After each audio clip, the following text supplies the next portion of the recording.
आप मेरे सिर पर लटके इन बल्ब्स को देख रहे होंगे। मैं जब भी बल्ब को देखता हूं तो मुझे थॉमस अल्वा एडिसन की याद आती है। थॉमस अल्वा एडिसन को जब वो छोटे थे तो उनकी स्कूल की टीचर ने उनको मंद बुद्धि कहा था और स्कूल से निकाल दिया था। और थॉमस अल्वा एडिसन के माता पिता को कहा था कि हमारी स्कूल में हम इसको नहीं पढ़ा सकते, ये बहुत मंद बुद्धि है और आप इसको घर में पढ़ाइए। थॉमस अल्वा एडिसन की मां ने उनकी बात को मानने से इनकार कर दिया और उन्होंने बोला मेरा बच्चा मंदबुद्धि नहीं हो सकता, मैं इसको घर में पढ़ाऊंगा। और थॉमस अल्वा एडिसन आज दुनिया के उन वैज्ञानिकों में से जाने जाते हैं जिनके नाम से मैक्सिमम इन्वेंशंस है, दुनिया के टॉप 10 में से एक। यदि थॉमस अल्वा एडिसन की मां ये मान लेती कि मेरा बच्चा मंदबुद्धि है तो पूरी जिंदगी वो उसको मंदबुद्धि की तरह ट्रीट करती रहती और वो मंदबुद्धि बन जाता। साथियों, इतिहास कौन रचता है?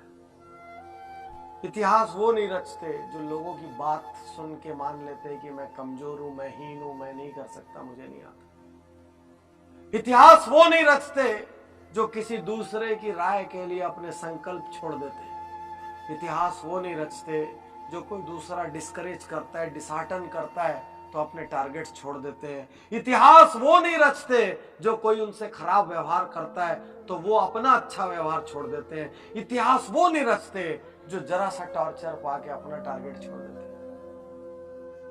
इतिहास वो रचते हैं जो सहते हैं। इतिहास वो रचते हैं जो खड़े हो। अभी अभी एक शानदार फिल्म आई दंगल, आपने देखी होगी। गीता बबीता, महावीर सिंह फोगाट, कैसे इतिहास रचा।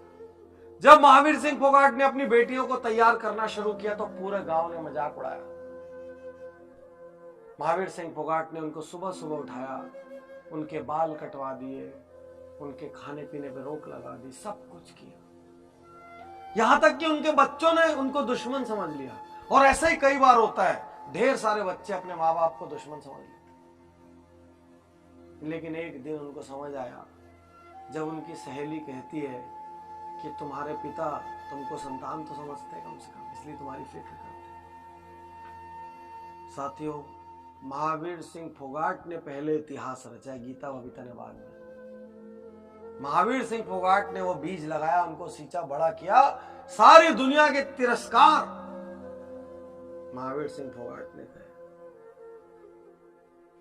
साथियों, आज आपका तिरस्कार हो रहा है कहीं और आप यदि उसकी वजह से हिम्मत हार के बैठ गए तो आप बड़े नहीं होंगे।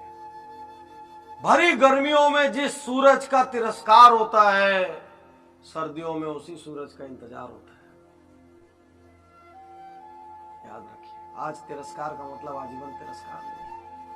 इतिहास वो नहीं रचेगा जो लोगों की सुनेगा। इतिहास वो नहीं रचेगा जो टारगेट छोड़ेगा। इतिहास वो नहीं रचेगा जो हीन भावना में चले जाएगा। इतिहास वो नहीं रचेगा जो दूसरों को सुपीरियर और खुद को इंफीरियर समझेगा। इतिहास वो नहीं रचेगा जो अपग्रेड करने को तैयार नहीं होगा। इतिहास वो नहीं रचेगा जो जरा सी बात पे घबरा जाएगा। इतिहास वो नहीं रचेगा जो सैकड़ों लोगों का अप्रूवल लेगा। इतिहास वो नहीं रचेगा जो इनडिसिसिव है, जो निर्णय नहीं लेता। इतिहास वो नहीं रचेगा जिसके पास विल पावर नहीं है। इतिहास सिर्फ वो रचेगा जो खड़ा होकर लड़ रहा है, क्योंकि जो लड़ रहा है वो गिरेगा फिर उठ खड़ा होगा। जो लड़ रहा है वो हारेगा लेकिन फिर जीतेगा। लेकिन जो लड़ा ही नहीं वो तो जीता ही नहीं, वो तो हारा ही नहीं, क्योंकि वो कभी लड़ा ही नहीं। तो यदि थोड़ा सा भी इतिहास रचना है, यदि थोड़ी भी वैल्यूएबल जिंदगी बनानी है, यदि कुछ भी हासिल करना है तो लड़िए, लोगों की ना सुनिए, लड़िए, डरिए मगर करिए।